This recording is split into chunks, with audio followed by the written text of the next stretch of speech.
जब भी हम रात में आसमान की तरफ देखते हैं तो अरबों तारे टिमटिमाते हुए नजर आते हैं। हर एक तारा अपने आप में एक रहस्य है, एक पूरी कहानी समेटे हुए। पर सवाल ये है कि इन कहानियों को पढ़ा कैसे जाए।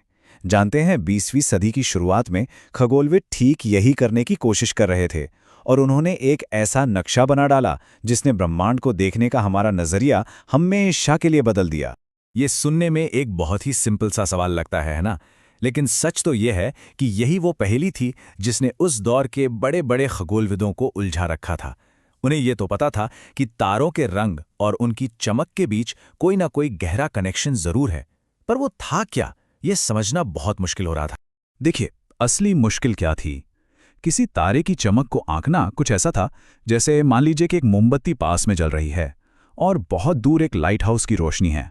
अब इनमें से असल में ज्यादा चमकीला कौन है, ये बताना लगभग नामुमकिन है जब तक हमें यह ना पता हो कि वो दोनों हमसे कितनी दूर हैं। तारों के साथ भी बिल्कुल यही दिक्कत थी। और यहीं पर एक बहुत ही शानदार आइडिया सामने आया। क्यों ना प्लेडीज जैसे तारागुच्छों यानी स्टार क्लस्टर्स पर ध्यान दिया जाए। ये एक तरह की कॉस्मिक लेबोरेटरी जैसे थे। अब क्योंकि एक क्लस्टर के सारे तारे हमसे लगभग एक ही दूरी पर होते हैं, तो दूरी वाली समस्या ही खत्म हो गई। अब उनकी चमक की सीधी सीधी तुलना की जा सकती थी। और ये सिर्फ कोई अंदाज़ा नहीं था। बात 1767 की है, जब जॉन मिशेल ने यह हिसाब लगाया कि आसमान में प्लिएडिस के तारों का इस तरह एक साथ दिखना महज एक इत्तेफाक हो सकता है या नहीं। और जो जवाब मिला वो हैरान करने वाला था। इस तरह के अलाइनमेंट की संभावना 5 लाख में से सिर्फ एक थी। मतलब ये बात पक्की हो गई कि ये तारे वाकई में एक साथ हैं, कोई आंखों का धोखा नहीं। तो चलिए अब इस कहानी के हीरोज से मिलते हैं। पहले थे एजनार हर्ट्सप्रंग। साल 1911 में उन्होंने प्लिएडिस के तारों की चमक और उनके तापमान को लेकर एक ग्राफ बनाया। और पता है क्या, उन्हें कुछ मिला। एक पैटर्न उभरता हुआ दिखा, लेकिन उनका डेटा ज्यादातर नीले तारों तक ही सीमित था, तो कहानी अभी भी अधूरी थी। और फिर एंट्री हुई हेनरी नॉरिस रसल की। उन्होंने हर्ट्सप्रंग के काम को और आगे बढ़ाया। उन्होंने पास के हाइडीज क्लस्टर और सैकड़ों दूसरे तारों का डेटा भी इसमें जोड़ दिया। और जैसे ही उन्होंने इन सारे पॉइंट्स को ग्राफ पर रखा, वो छिपा हुआ पैटर्न अचानक बिल्कुल साफ हो गया। और इसी के साथ जन्म हुआ हर्ट्सप्रंग रसल डायग्राम का, जिसे हम सब HR डायग्राम के नाम से जानते हैं। ये बहुत सिंपल है, एक तरफ तारे की असली चमक और दूसरी तरफ उसका तापमान। लेकिन इन दो मामूली सी चीजों ने ब्रह्मांड की एक बहुत ही गहरी व्यवस्था को उजागर कर दिया। अब इस डायग्राम की अहमियत को समझने के लिए चंद्रा ऑब्जर्वेटरी की ये एनालॉजी बिल्कुल परफेक्ट है कि HR डायग्राम तारों के लिए वही है जो पीरियोडिक टेबल यानी आवर्त सारणी हमारे लिए एलिमेंट्स के लिए है। सोचिए जरा, ये सिर्फ एक चार्ट नहीं था, ये एक फंडामेंटल ऑर्गेनाइजिंग प्रिंसिपल था जिसने तारों की दुनिया में एक तरह का ऑर्डर ला दिया।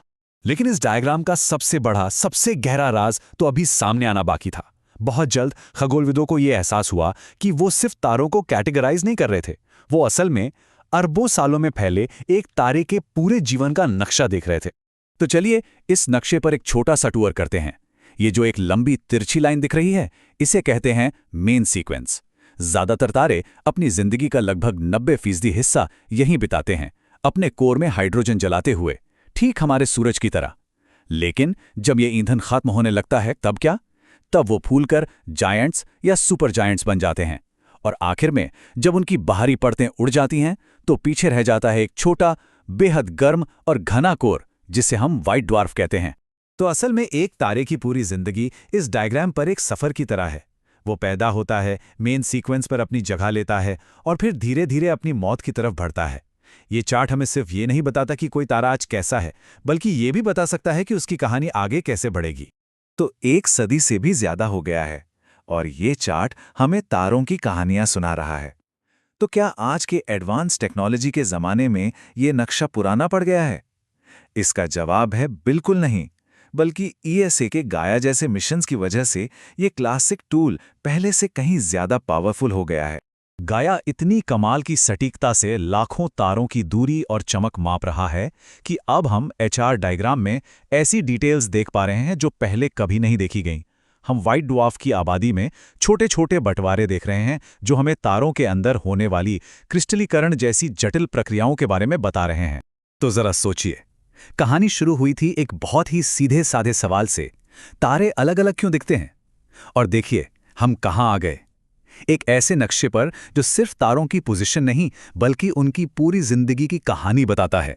हर्ट्ज़स्प्रंग रसल डायग्राम इस बात का एक शानदार उदाहरण है कि कैसे विज्ञान में कभी-कभी एक बहुत ही सरल सा आइडिया गहरे से गहरे राज खोल सकता है। एक सदी बीत चुकी है और आज भी ये चार्ट हमें ब्रह्मांड के बारे में नई नई बातें सिखा रहा है।